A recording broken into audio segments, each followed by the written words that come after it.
Iron girls মূলত আমাৰ চহকী লোককৃষ্টি সুকনানী ওজাপালি আৰু দেওধনী নৃত্যৰ ওপৰত আধাৰিত।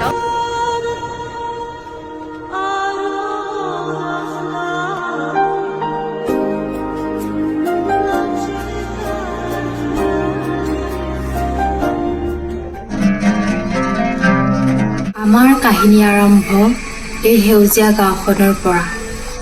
এয়া যেন এখন গাঁও নহয়, প্ৰকৃতিয়ে সৃষ্টি কৰা এক সেউজীয়া উপত্যকা। এইখনৰ জৰিয়তে আমাৰ এই চহকী লোককৃষ্টিক আমাৰ নৱপ্ৰজন্মৰ সন্মুখত দাঙি ধৰাৰ আমি চেষ্টা কৰিছোঁ। My name is Parthiv Pinak Das. শুনিছোঁ সনাতন দেউতাই বোলে মানুহবোৰক বাধা দিছে।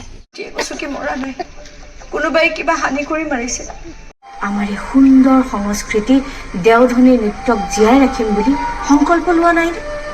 এদিন চাবিচোন, তহঁতৰ নিচিনা প্ৰত্যেকজনী ছোৱালী ওলাই আহিব, লৌহ কন্যা হ'ব।